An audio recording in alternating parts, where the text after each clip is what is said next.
Hello students, आप सभी का हमारी यूट्यूब चैनल SWP क्लास पर स्वागत है। आज हम आव्यूह का परिवर्त के विषय में बताएंगे।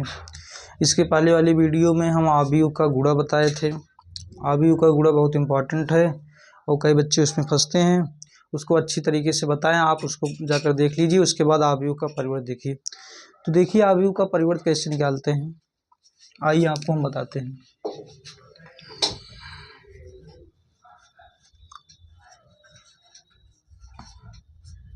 आव्यूह का परिवर्त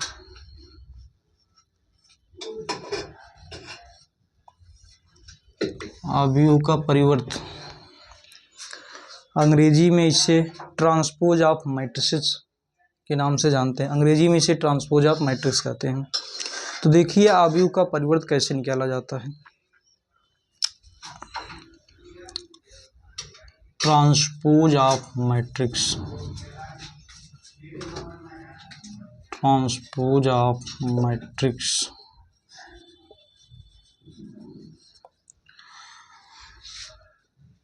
आव्यूह का परिवर्त निकालने के लिए हमको जैसे कोई आव्यूह दिया जाता है, तो मान लीजिए कोई आव्यूह दिया गया है। देखिए ए बराबर हमको 1 2 3 4 5 6 8 9 2 दिए गए हैं। ए बराबर हमको यही दिया गया है, तो हमको इसका आव्यूह का परिवर्त निकालना है। आव्यूह का परिवर्त निकालने के लिए पहले आप देख लीजिए इसमें कितने रो हैं, कितने कॉलम हैं। तो इसमें 1 रो 2 रो 3 रो है। उसके बाद 1 2 3 कॉलम है। इसमें 3 रो है और 2 कॉलम है। तो आव्यूह का निकालने के लिए ये नियम होता है कि रो को हम कॉलम में बदल देते हैं, कॉलम को रो में चेंज कर देते हैं। सिंपल, मतलब जो रो है उसको कॉलम कर दीजिए, जो कॉलम है उसको रो में कर दीजिए। तो ये ट्रांसपोज कहिए या ए का परिवर्त आव्यूह। जैसे ये रो है, इसको कॉलम में लिख दीजिए। ये रो है, इसको कॉलम, ये रो है, इसको कॉलम में लिख दीजिए।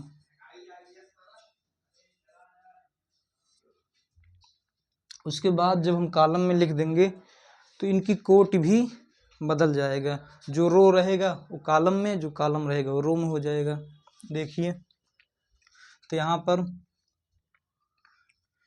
1 रो 2 रो 3 रो, 1 रो 2 रो 3, यहाँ 3 कॉलम हैं। इसको सुधार लीजिए, यहाँ 3 कॉलम है। तो यहाँ कोई चेंज नहीं होगा क्योंकि दोनों बराबर है, रो बाई कॉलम बराबर है। तो हमारा ये बनेगा 3 क्रॉस 3 का ये परिवर्त आव्यूह है। परिवर्त आव्यूह निकालने का सिंपल नियम है कि रो को हम कॉलम में चेंज कर देते हैं, कॉलम को रो में चेंज कर देते हैं, और उनका कोटि भी बदल जाती है। अगर सेम कोटि है तो कोई परिवर्तन नहीं है। जैसे 3 क्रॉस 3 का था तो यहाँ पर कोई परिवर्तन नहीं होगा। जैसे 2 क्रॉस 3 का रहता है या 3 क्रॉस 2 का रहता है तो उसमें परिवर्तन हो जाता है। एक एग्जाम्पल और देखिए।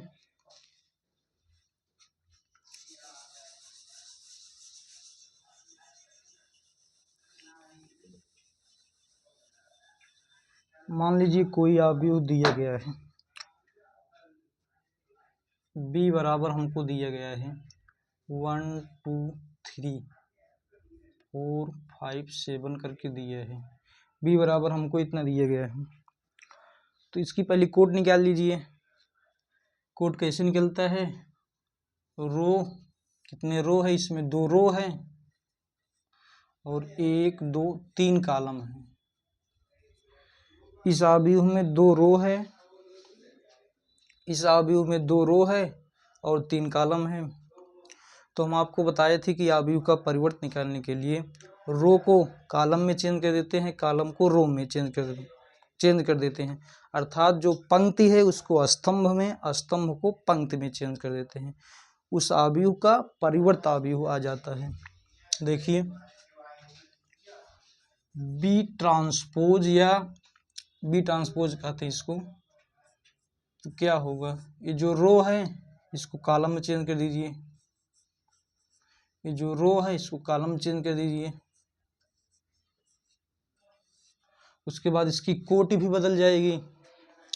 कोटि यहाँ पर 2x3 का था तो यहाँ पर 3x2 का हो जाएगा, क्योंकि हम इसको पंक्ति को स्तंभ में, स्तंभ को पंक्ति में चेंज कर दीजिए। देखिए तो यहाँ पर 1 2 3 रो आ जाएगा, 1 2 2 कॉलम। तो यही परिवर्तावय हो जाएगा। परिवर्तावय क्वेश्चन पूछा जाता है और बहुत सिंपल होता है, और बहुविकल्पी में पूछ लिया जाता है आपसे 1 नंबर में, इसलिए आप इसको अच्छे से देख लीजिए। एक बार फिर से देख लीजिए। जैसे b बराबर हमको दिया गया है कोई अवयव 1 2 3 4 5 7, b बराबर कोई अवयव दिया गया है, हम उसकी कोट निकाल लिए। कोट कैसे निकलती है हम आपको बताए थे। उसमें रो काउंट कर लीजिए और कॉलम। इसमें 1 2 2 रो दिया गया है, 1 2 3 3 कॉलम दिए है। तो उसके लिए हम पहले रो लिखते हैं, उसके बाद कॉलम लिखते हैं। तो यहाँ पर 1 2 2 रो लिख दिए, उसके बाद इसमें कॉलम 3 है, 3 कॉलम लिख दिए। तो ये 2x3 का एक बी अवयव दिया गया है हमको, और इसका हम परिवर्त अवयव निकालेंगे। तो परिवर्त अवयव निकालने के लिए रो को कॉलम में चेंज कर देते हैं और कॉलम को रो में चेंज कर देते हैं। एक चेंज कर दीजिए आप, जैसे ये रो है इसको हम कॉलम में चेंज कर दिए, ये रो है कॉलम में चेंज कर दिए, अथवा कॉलम को आप रो में चेंज कर देंगे तब भी मिल जाएगा। दोनों तरीके से आप निकाल सकते हैं। अब जैसे यहाँ पर देख लीजिए बी ट्रांसपोज, अब ये जो है ये रो को कॉलम में चेंज कर नहीं पाया है, रो को कॉलम में चेंज कर दीजिए। ये रो है, हम इसको कॉलम में चेंज कर दीजिए। अब ये कॉलम दिया गया है, इसको कॉलम को इसे 1 4 कॉलम है, इसको हम रो में चेंज कर देंगे, 1 4 हो जाएगा। 2 5 को कॉलम है, इसको रो में ये आ जाएगा। 3 7 ये हमको कॉलम में दिया गया, इसको रो में चेंज करेंगे, 3 7 आ जाएगा। फिर वही 3x2 का बनाए।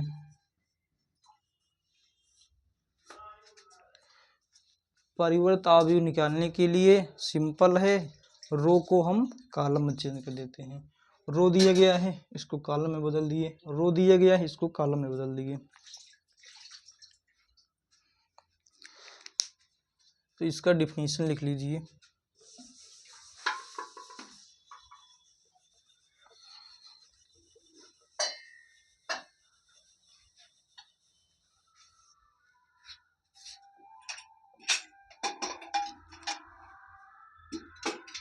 इसकी परिभाषा क्या बनेगी,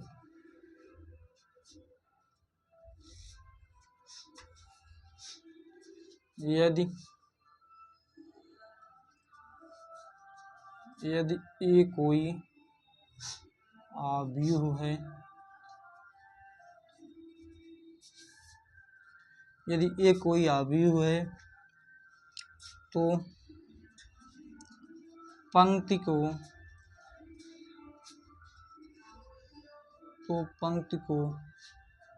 स्तंभ में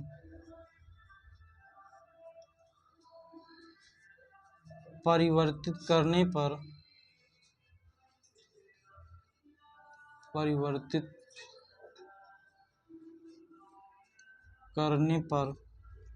यदि ये कोई अवयव है तो पंक्ति को स्तंभ में परिवर्तित करने पर हमें उस अवयव का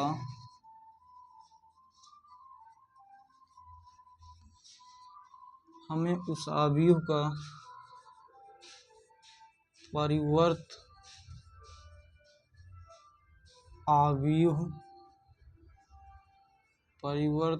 अवयव प्राप्त होता है।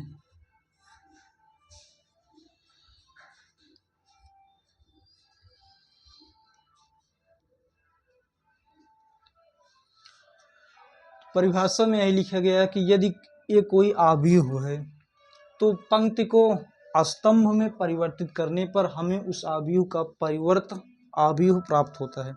मतलब कोई आव्यूह दिया गया है, उसमें जो रो है उसको कॉलम में परिवर्तित कर दीजिए, आपको उस आव्यूह का परिवर्त आव्यूह मतलब ट्रांसपोज ऑफ मैट्रिक्स प्राप्त होती है।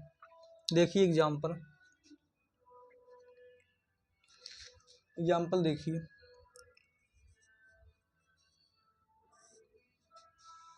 हमको ए बराबर 2 3 4 5 6 7 यही ए बराबर वैल्यू दिया गया है। तो हमसे पूछ रहा है ए का ट्रांसपोज ओ आर, इसको एक ट्रांसपोज को इससे भी प्रदर्शित करते हैं, इसकी वैल्यू हमसे पूछना चाह रहा है। इसकी वैल्यू कितना होगा, आप लोग बताइए इसकी वैल्यू कितना आएगा। कोई आव्यूह दिया गया है, उसका ट्रांसपोज आव्यूह आप कैसे निकालेंगे। सिंपल है, हमने आपको बताया था कि जो रो है उसको कॉलम में चेंज कर दीजिए, ये रो है इसको कॉलम में चेंज कर दीजिए, उस आव्यूह का परिवर्त आव्यूह आ जाएगा। देखिए ए ट्रांसपोज को इस तरीके से भी लिखते हैं, और दोनों आप दोनों सिंबल का प्रयोग कर सकते हैं, चाहे ए ट्रांसपोज लिखिए या ए डैश के नाम से भी जानते हैं, जो दोनों जानते रहिए। तो ए ट्रांसपोज बराबर ए रो है, कॉलम में रो है, कॉलम में चेंज कर दीजिए। ए भी रो दिया गया है, इसको कॉलम में लिख दीजिए, ठीक है, आ जाएगा। उसके बाद इसकी कोड देख लीजिए, जैसे ए दो, इसमें यहाँ 2 रो है 3 कॉलम, तो ये 2x3 का बना, ये 2x3 का बना। यहाँ पर 1 2 3 रो है, अब 1 2 कॉलम है, यहाँ पर 3 रो दिया गया है और 2 कॉलम दिया गया है। हम आपको यही बताए थे कि यदि कोई आव्यूह दिया गया है, उसका परिवर्त आव्यूह निकालना है, तो आप रो को कॉलम में चेंज कर दीजिए और उनकी कोटि भी परिवर्तित हो जाती है। सिंपल है, और कुछ भी नहीं करना है। रो दिया गया है उसको कॉलम में चेंज कर दीजिए, उनकी कोटि भी चेंज करके लिख सकते हैं। नहीं, चेक कर लीजिए, देखें यहाँ पर, देख लीजिए यहाँ पर 1 रो 2 रो, सिंपल है। हम आपको बताए थे कि कोड कैसे निकाला जाता है, पहले रो की संख्या लिखते हैं, उसके बाद कॉलम की संख्या लिखते हैं। देखिए तो यहाँ पर 1 2 रो है, 1 2 3 कॉलम है, तो इसकी कोड जो बनी 2x3 की, इसकी कोड बन गई, इसकी कोड 2x3 की बन गई। अगला देखिए, तो हमसे पूछ रहा है कि इसका ट्रांसपोज कितना होगा। ट्रांसपोज को एक पावर टी अथवा ए डैश से भी निरूपित करते हैं। देखिए तो ए ट्रांसपोज बराबर, हमने आपको बताया कि ए रो है, इसको आप कॉलम में चेंज कर दीजिए, ए रो दिया गया है, इसको आप कॉलम में चेंज कर दीजिए और उनकी कोट भी परिवर्तित हो जाती है। यहाँ इसकी कोट 2x3 की दी गई है, तो यहाँ जस्ट अपोजिट हो जाएगा, मतलब 2x3 का 3x2 हो जाएगा। यहाँ पर देखिए 1 2 3 रो आ गया, 1 2 3 रो, 3 रो हो जाए, 1 2 कॉलम हो गया। हमने आपको आव्यूह का परिवर्तन निकालने के लिए सिंपल बताया है कि यदि कोई आव्यूह दिया गया है, तो जो रो दिया गया है आप उसको कॉलम में चेंज कर दीजिए और उनकी कोटि भी परिवर्तित हो जाती है। सिंपल, और कुछ भी नहीं करना है। मतलब जिससे रो दिया गया है उसको कॉलम में चेंज कर दीजिए, अथवा जो कॉलम दिया गया है, यहाँ जो कॉलम दिया गया है उसको आप रो में चेंज कर दीजिए, आपको कोटि मिल जाएगी, आपको उनका परिवर्त आव्यूह प्राप्त हो जाएगा। और रो को कॉलम में चेंज करने पर उस आव्यूह की जो कोटि होती है वो भी परिवर्तित हो जाती है। अब इसकी प्रॉपर्टी के विषय में डिस्कस करेंगे।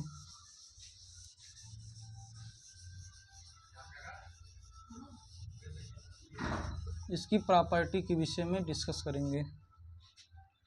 प्रॉपर्टी इम्पॉर्टेंट है, प्रॉपर्टी पूछी भी जाती है। हेडिंग डालिए, परिवर्त आव्यूह के गुणधर्म।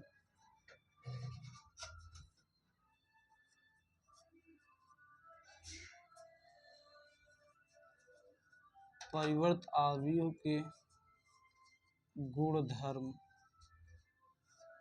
परिवर्त आव्यूह के गुणधर्म, इसके कुछ इंपॉर्टेंट गुणधर्म हैं।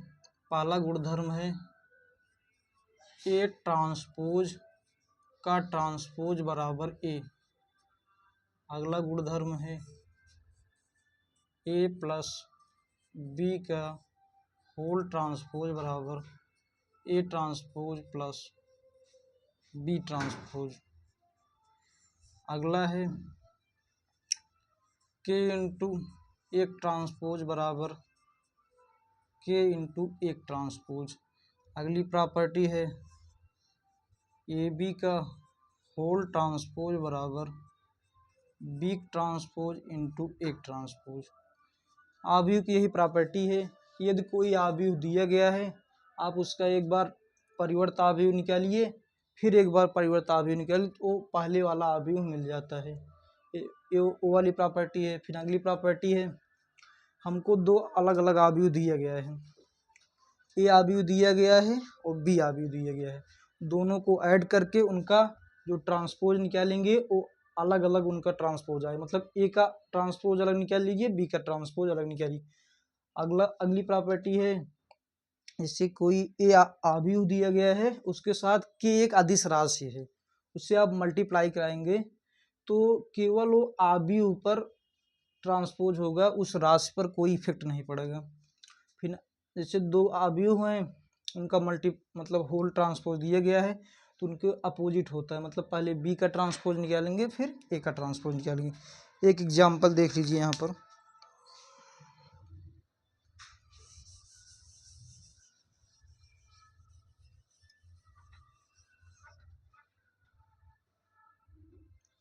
एग्जाम्पल ये है कि यदि कोई ए आव्यूह हमको दिया गया है 3 2 1 4 5 6, ये आव्यूह दिया गया है। हम इनका ट्रांसपोज निकालेंगे, कितना आएगा ट्रांसपोज। ए ट्रांसपोज बराबर रो है, कॉलम में चेंज कर दीजिए, रो है कॉलम में चेंज कर दीजिए 4 5 6।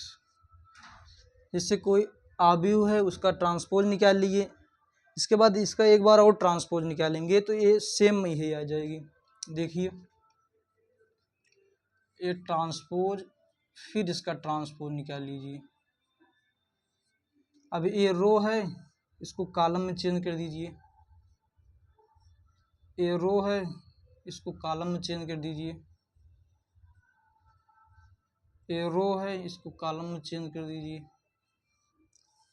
देखिए जो हमको आव्यूह दिया गया था और जो प्राप्त हुए दोनों आपस में इक्वल है। 3 2 1 4 5 6 3 2 1 4 5 6। कहने का मतलब कोई आव्यूह दिया गया है, उसका ट्रांसपोज निकालिए, उसके बाद भी उसका ट्रांसपोज निकालिए, तो वह दी गई मैट्रिक्स के बराबर होता है। यही इसकी प्रॉपर्टी है।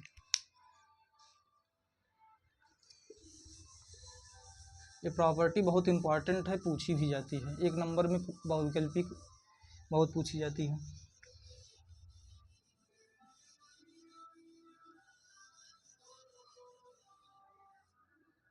उसके बाद हम चर्चा करेंगे सममित आव्यूह।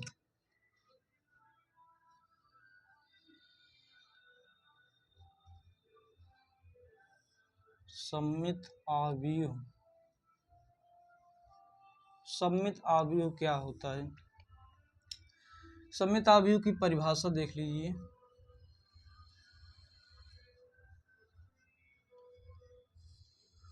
सममित आव्यूह की परिभाषा, सममित आव्यूह की परिभाषा है, यदि कोई वर्ग आव्यूह दिया गया है, उसका ट्रांसपोज निकालने पर वही आव्यूह आता है, तो उसको हम सममित आव्यूह कहते हैं या सिमेट्रिक मैट्रिक्स के नाम से जानते हैं। जैसे देखिए वर्ग आव्यूह ए को सममित आव्यूह कहते हैं।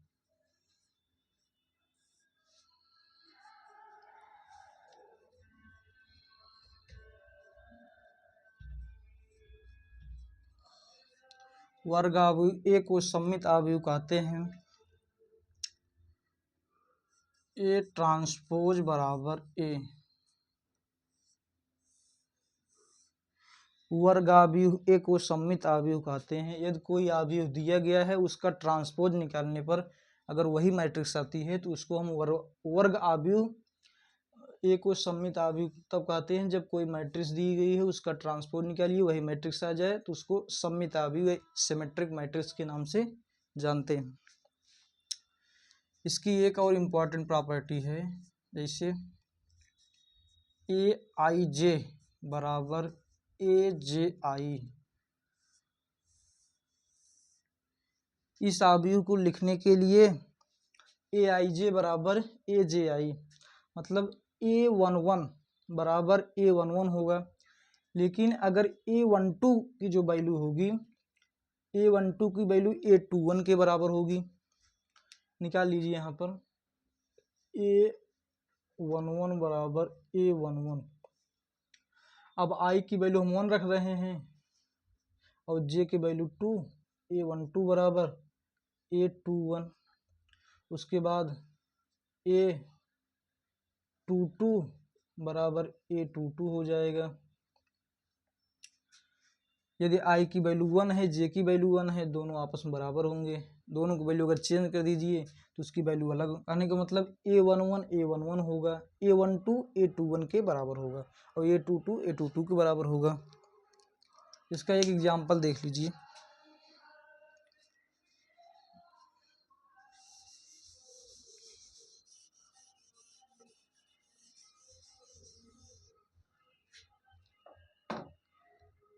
इसका एग्जाम्पल देख लीजिए।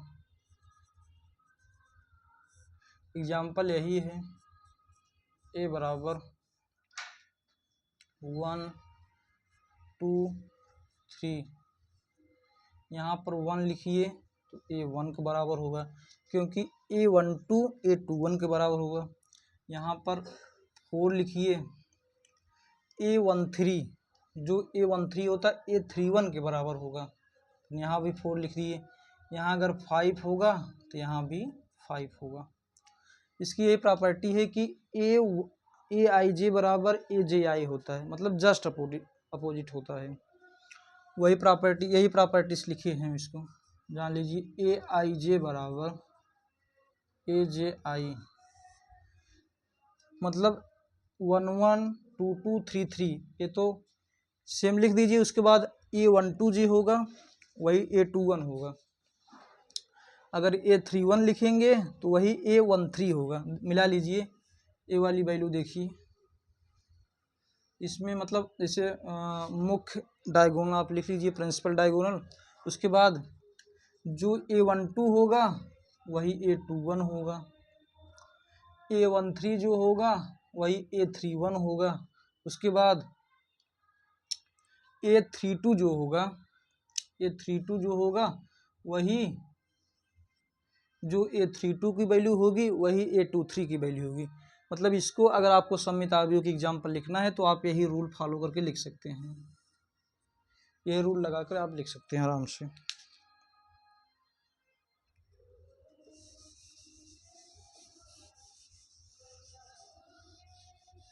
उसके बाद एक अवयव और है, विषम सममित अवयव।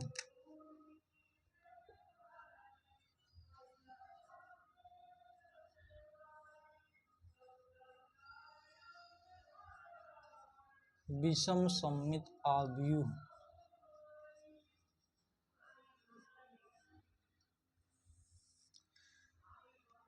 विषम सममित अवयव क्या होता है? एक ऐसा वर्ग अवयव जिसका ट्रांसपोज उसके ऋणात्मक अवयव के बराबर होता है, उसको हम विषम सममित अवयव के नाम से जानते हैं। वर्ग अवयव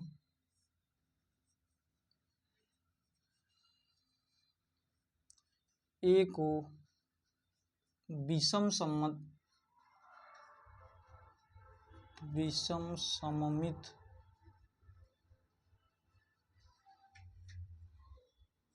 वर्ग अवयव ए को विषम सममित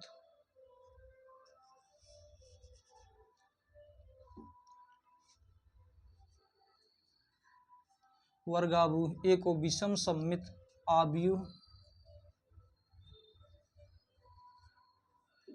कहते हैं।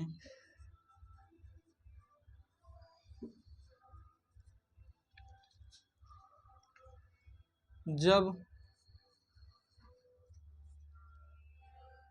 ए ट्रांसपोज बराबर माइनस ए, कोई आव्यूह दिया गया है, उसका हम ट्रांसपोज निकालेंगे, अगर वह निगेटिव वैल्यू के उसके ऋणात्मक मान के बराबर आ जाएगा तो उसको हम विषम सममित आव्यूह स्क्यू सिमेट्रिक मैट्रिक्स के नाम से जानते हैं। एक एग्जांपल देख लीजिए इस जैसे सममित आव्यूह बताए थे, सेम कंडीशन वही होगी यहाँ पर। ए आई जे बराबर माइनस ए आई जे,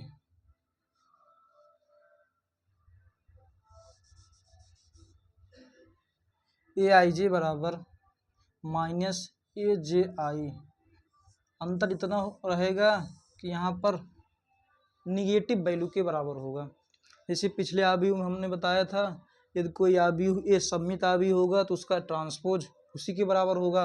तो यहाँ पर विषम सममित में यदि कोई वर्ग आव्यूह दिया गया है, उसको हम विषम सममित आव्यूह कहेंगे जब वह उसके निगेटिव वैल्यू के बराबर होगा। तो सेम कंडीशन दोनों में यही है। वहाँ पर ए ट्रांसपोज बराबर 1 होता था, विषम सममित में ए ट्रांसपोज बराबर माइनस ए हो जाएगा। और उसमें ए आई जी बराबर ए जे आई होता था, पॉजिटिव रहता था। यहाँ पर ए आई जी बराबर माइनस ए जे आई के रहता था। इसका एग्जाम्पल देख लीजिए।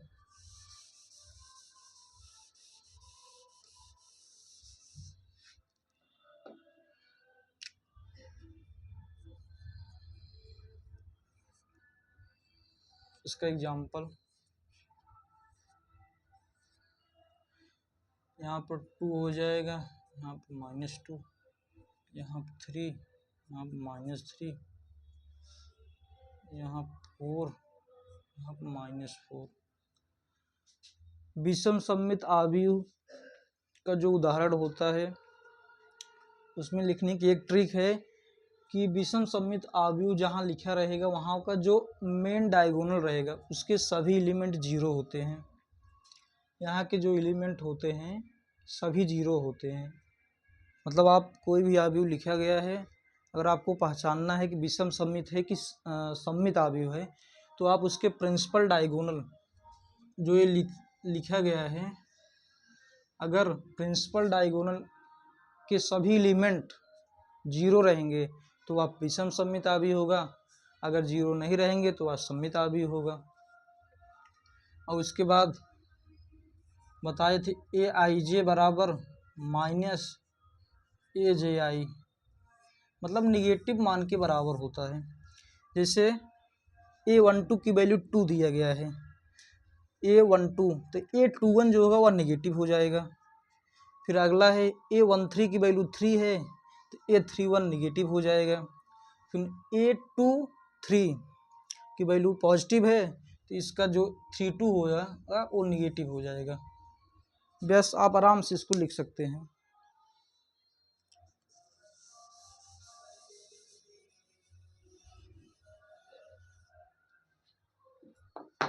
धन्यवाद।